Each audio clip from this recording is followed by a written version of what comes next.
김대비 기자입니다.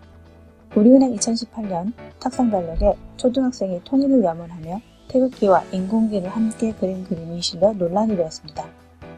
자유한국당은 대한민국 안보 불감증의 자화상을 보는 것 같다고 비난했습니다. 이에 더불어민주당은 박근혜 정부 때 정부 주최 공모전 수상장에도 남북한의 국기가 함께 있었다며 자유한국당의 색깔론을 비난했습니다. 이슈가 되고 있는 이 그림은 지난해 문화체육관광부 후원회 제22회 우리미술대회 초등학년 4, 5, 6학년부에서 대상을 수상한 작입니다. 초등학생의 동심까지 종북몰이를 한 자유한국당에 네티즌들의 비난이 이어지고 있습니다. 통일을 염원하는 초등학생의 순수한 마음을 이해하지 못하고 종북몰이를 하여 상처를 준 자유한국당은 초등학생과 국민 앞에 즉각 사과하고 용서를 빌기 바랍니다.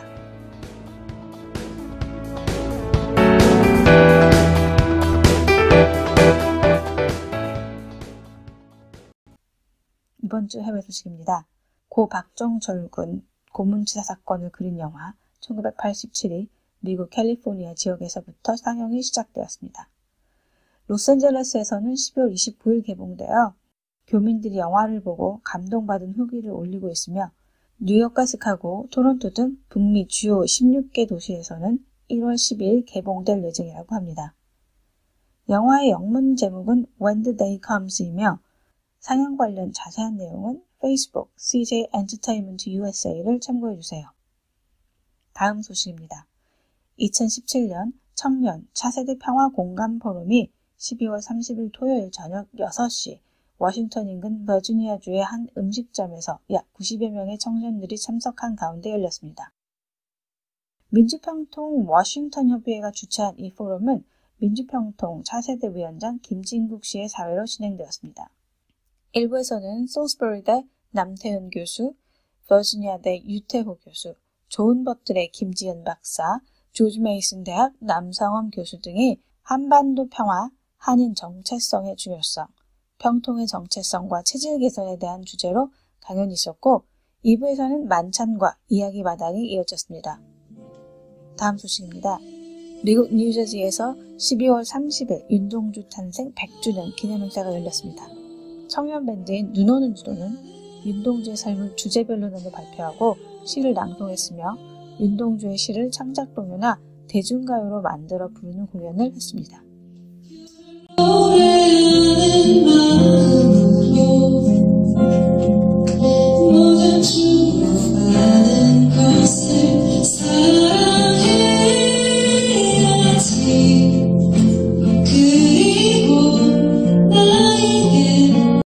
지금까지 해외 소식이었습니다.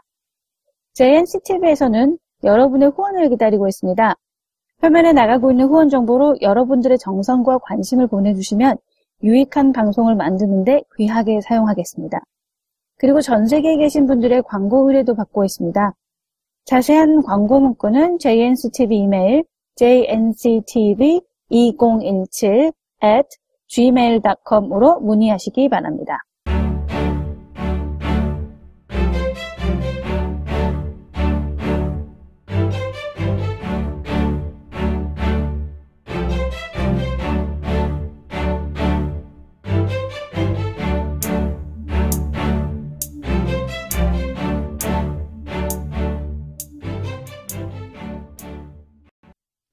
안녕하세요. 현성 기자입니다. 2017년 마지막 날인 12월 31일 미 동부시각으로 저녁 8시인데요. 오늘 인터뷰에서는 미 솔즈베리대 남태현 교수님을 연결해서 한반도를 둘러싼 국제정치에 대해 2017년 한 해를 정리해보고 2018년을 전망해보려고 합니다. 교수님 안녕하세요. 네, 안녕하세요. 남태현입니다. 지금까지 이제 강력한 유엔 제재가 있었지만 결과적으로 제재가 북한의 핵실험과 ICM 개발을 막지 못했습니다.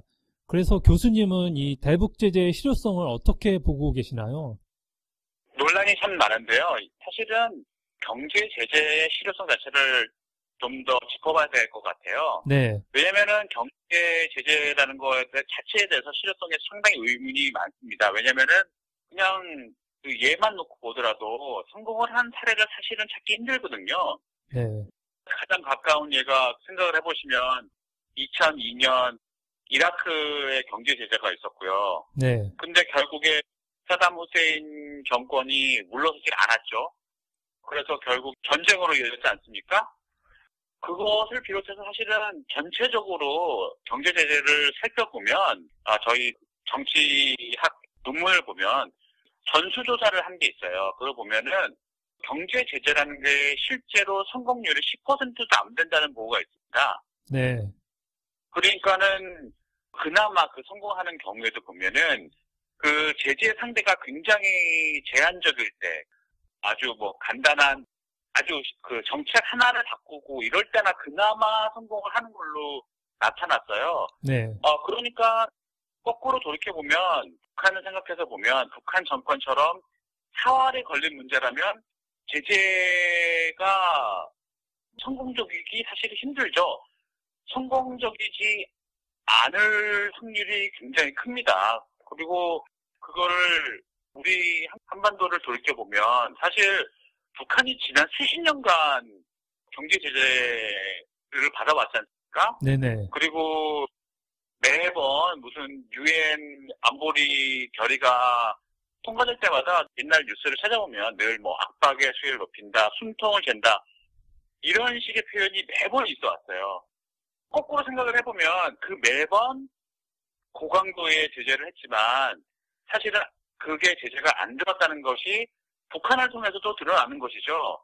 그러니까 이번에도 뭐 또 새로운 조치를 취하고 정책 위반자들에 대해서 이름도 올리고 뭐 미국 내에 에셋을 프로즌한다 뭐 이런 얘기를 했지만 뭐 이번에도 또한 그렇게 크게 다른 결과가 나오지는 않을 거라고 생각을 하거든요. 네. 게다가 뭐 여러분들 잘 아시지만 중국이라는 강대국이 그 큰 아주 긴 북쪽 그 북한의 보더를 열어놓고 있는 상황에서는 사실 경제 제재라는 게 더더욱 힘들어질 수밖에 없습니다.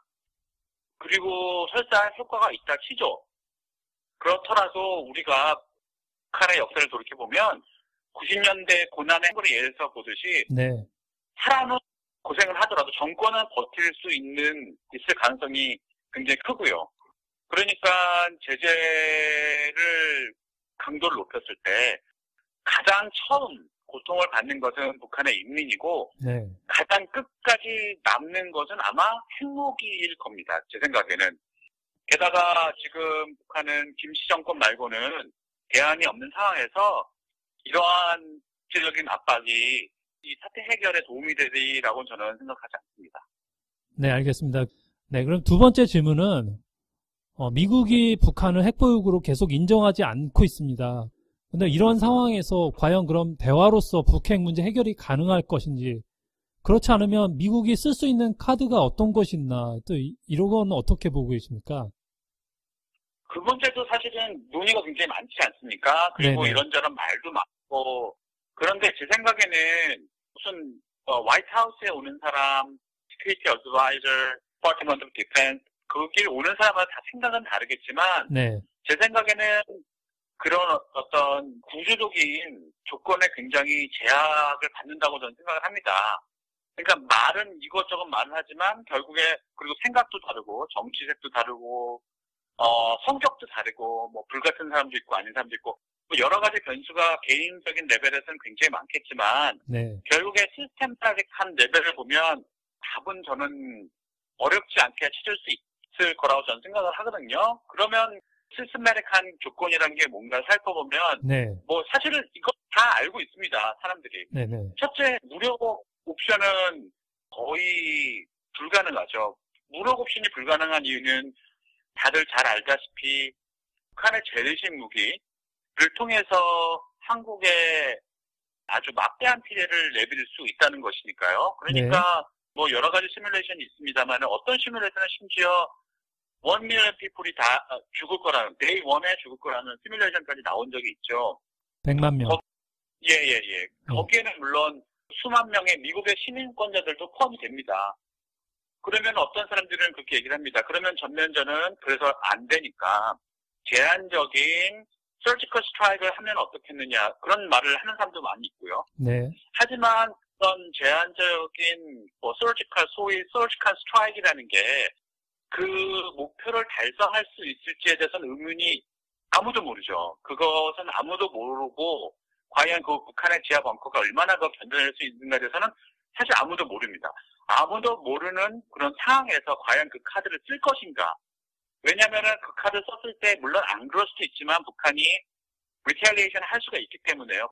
그런 상황을 완전히 배제하지 않은 상황에서 성공이 확실하지 않은 그런 서지컬 스트라이크를 할 수 있을까에 대해서 상당히 의문이 큽니다. 네. 그리고 설사 그 서지컬 스트라이크 성공을 했다 치죠. 그래서 해서 북한에 물론 그게 성공하리라고 저는 생각하지 않지만요. 뭐 어쨌거나 성공한다 치죠.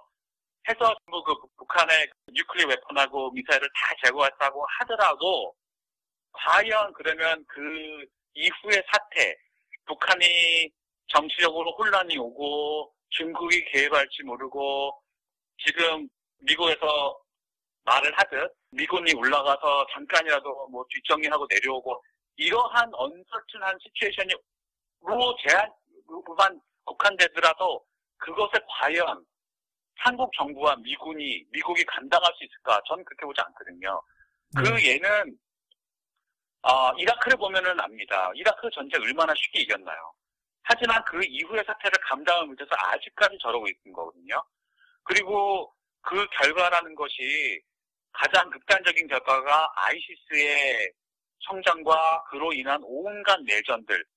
이것 때문에 지금 미국의 골치를 앓고 있는데 과연 북한에 그 잘 트레인되고 이데올로지컬리 미국을 싫어하게 만들어졌던 이 사람들을 상대로 그런 것을 할 수 있을까? 그것 또한 저는 미국이 선뜻 사용하기 쉽지 않은 옵션이라고 저는 생각하니까 무력 사용이라는 것이 아무리 잘 된다 하더라도 네. 북한이 리탈리에이션 하지 않더라도 굉장히 그 컨스커스는 클 것이고 그렇기 때문에 미국은 군사 옵션에 대해서 굉장히 조심스러워할 거라 생각합니다. 그게 사실은 생각을 해보면 상식적으로요. 그게 될 것 같으면 벌써 썼죠. 네. 1990이든지 1994년에 썼을 겁니다. 안 쓴 이유는 잘 알다시피 제가 방금 말씀드린 이유 때문에 안 한 거거든요. 그런데 지금은 때에 비해서 오히려 더 상황이 나빠졌죠. 왜냐면은 북한이 이제 핵무기를 미사일에 실어서 미국 본토를 공격할 수 있는 상황이 됐으니까요. 그러니까 이게 북한이 핵 억지력이 생긴 것이죠. 사실은 뭐 북한의 핵 보유국 스테러스를 우리가 인정을 하느냐 안 하느냐는 뭐 우리 문제고요. 북한은 이미 핵 억지력을 보유했다고 봐도 됩니다. 제 생각에는. 네. 그러면 미국 입장으로서 과연 샌프란시스코나 뭐 LA를 내주고 과연 서울을 지킬까요? 저는 그러리라고 생각하지 않거든요. 네. 그렇다면은 제 생각으로는 북한이 싫던 북한의 통치자가 싫건 결국 그거는 상관없이 미국으로서는 결국에는 제 생각에는 시간 문제이지만 결국에는 북한과 대화할 수밖에 없다는 것을 싫어도 인정하게 된 날이 올 거라고 저는 생각합니다. 왜냐하면은 군사 옵션은 없고요. 네. 그다음에 제가 아까 벌써 말씀을 쭉 드린 것처럼 경제 제재도 사실 실효가 없는 것을 다 알고 있거든요. 하지만 뭐 아무것도 손 놓고 있을 수는 없으니까 하는 건데요. 네. 결국에는 지금 북한이 계속 핵 개발을 하고 계속 이 임프루브가 되는 상황에서는 북한의 요구를 더 이상 계속 이제까지 해왔던 것처럼 무시하는 그런 쪽으로 나가기 힘들 거라고 저는 생각을 해요. 그래서 결국에는 정치적인 타협안을 찾지 않을 수밖에 없는 그런 상황이 저는 올 거라고 생각을 하고 있습니다. 네, 알겠습니다. 그러면 뭐 미국도 그렇게 대화 테이블로 나올 수 있으면 당연히 한국도 나갈 수 있을 것 같은데요. 그게 혹시 2018년도에는 가능할 수 있을까요? 확실하지는 않겠지만 그래도 그거에 대한 전망 좀 부탁드립니다. 네. 2018년은 일단 남북의 사정이 많이 달라진 것을 돌이켜봐야 되는데요. 네. 북한을 보면 아이러니컬하게도 북한은 북핵과 미사일 실험을 성공적으로 진행한 만큼 시큐리티 면에서 여유가 생겼다고 저는 생각을 합니다. 네. 핵 억지력을 확보를 했고 이를 과시했으니 어느 정도 불안 안보는 씻은 셈이죠. 물론 여기에 더불어 김정은 정권이 안정을 찾아가고 있다고 보여지고요. 내부 군대 세력을 수청을 다 했고 특히 이 수소폭탄과 대륙간 탄도 미사일을 개발하면서 북한 인민들한테서도 호응을 많이 얻었지 않았을까, 정당성을 많이 얻지 않았을까 생각을 하고요. 그런 면에서 대내외적인 어떤 자신감이 생겼을 것 같고요. 네. 남쪽을 보더라도 마침내 그 이명박 박근혜 정부에서 계속 이어졌던 어떤 재앙적인 대북 외교가 마침내 마침표를 찍었죠. 반면에 이제 문재인 정부의 지난 1년을 돌이켜보면 한미일 삼각 동맹을 거부를 했고요. 네. 그다음에 중국과 대화를 통해서 사드 문제도 어느 정도 수습을 했죠. 그 다음에 미국의 압력에도 불구하고 전쟁이 있어도 우리 한국 정부의 승인 없이는 할 수 없다는 어떤 비토권을 명시하면서 미국의 일방적 대북 외교를 견제할 수 있는 능력도 저는 과시했다고 봅니다. 네. 그렇고 평창 올림픽을 통해서 대북 제스처도 보였고요. 이런 면에서 사정이 많이 좋아지지 않았나. 그런 면에서 관계가 회복될 수 있는 조건은 저는 어느 정도 갖추어졌다고 보여집니다. 네, 알겠습니다. 그리고 또 하나 이제 궁금한 것이 남북 정상회담의 필요성과 시기인데요. 보수 정권 9년 동안에 중단되었던 이 남북 정상회담이 가능할 수 있을지, 그게 가능하다면 또 언제쯤이 이루어지면 좋을지 한번 그거에 대한 의견도 부탁합니다. 남북 회담은 하면 좋겠죠. 하면 저는 좋은 일이라고 생각합니다. 네. 사실 김대중 대통령, 노무현 대통령의 선례를 보더라도 어떤 실질적인 성과를 떠나서, 유무를 떠나서 상징적으로, 정치적으로, 그다음에 심리적으로 굉장히 큰 베네핏이 있었다고 생각을 하고요. 네. 그런 면에서 준비를 하면 좋겠죠. 하지만 제 생각에는 가시적인 성과를 기대할 수 있을 때, 많은 것이 이루어졌을 때 가능할 테고, 그 다음에 뭔가 서로 보따리를 풀 수 있고 그런 걸 익스체인지 할 수 있는 조건이 이루어졌을 때나 할 테니까, 그 전에 일단 두 나라 사이의 관계 정상화가 급선무라고 보여지고요. 네. 그런 면에서 시작은 이전에 해왔던 것들, 그러니까 지금은 중단된 금강산 관광이라든지 개성공단의 운영이라든지 이미 양측에 경험이 있는 부분에서부터 시작을 해야 된다고 봅니다. 그리고 사실 돌이켜보면 지난 14 공동성명에서 노무현 대통령과 김정일 위원장이 약속했던 각종 산업들이 있습니다. 예를 들어서 백두산에서부터 직항로를 뚫고 공단을 넓히고 제2의 개성공단을 세우고 이러한 프로그램을 사실 합의를 했었는데요. 그런 것을 시작으로 신뢰 회복을 해야 된다고 생각을 합니다.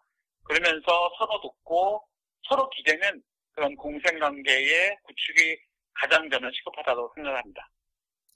네, 알겠습니다. 교수님 올해 계획이 있다면 어떤 것이 있나요? 제 계획은 워낙에 박근혜 정부라든지 이명박 정부가 네. 정치학을 공부하는 연구하는 학도들한테 너무나 많은 것을 주었기 때문에요. 그런 거에 대해서 좀 연구를 해보려고 그러고요. 특별히 그 박근혜 정부가 어떻게 민주정부가 민주주의 체제를 약화시켰는가가 아주 저는 흥미로운 주제일 것 같아서 거기에 대해서 좀 연구를 해보려고 집행하고 있습니다. 네, 교수님 오늘 인터뷰 정말 감사합니다. 네, 감사합니다. 네.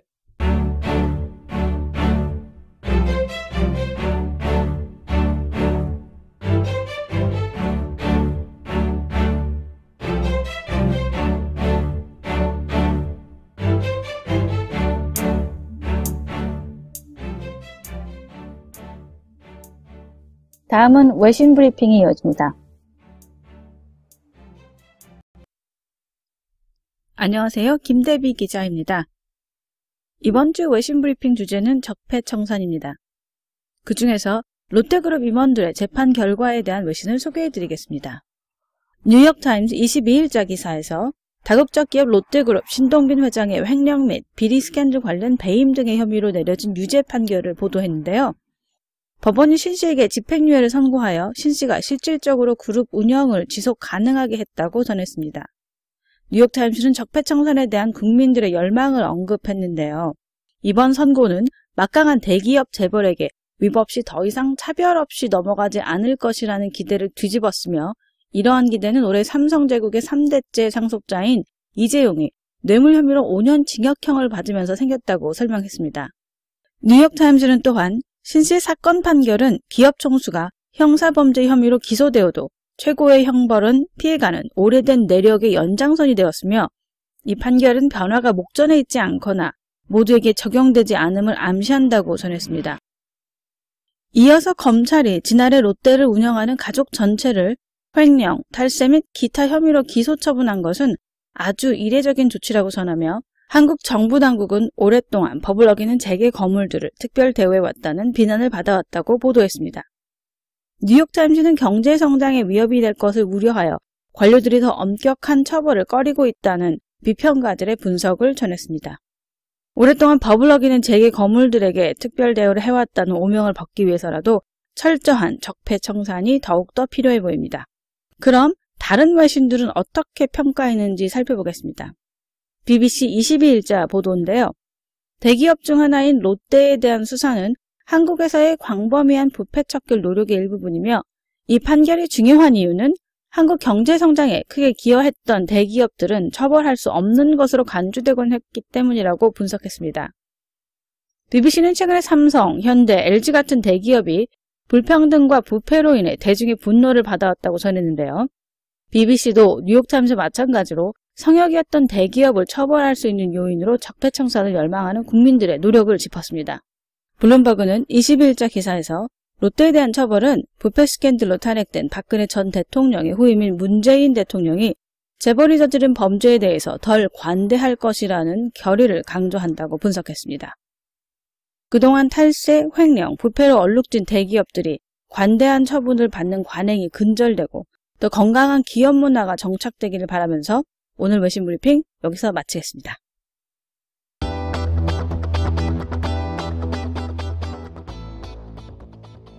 이번 주 촛불 뉴스는 여기까지입니다. 지금까지 김대비 기자였습니다.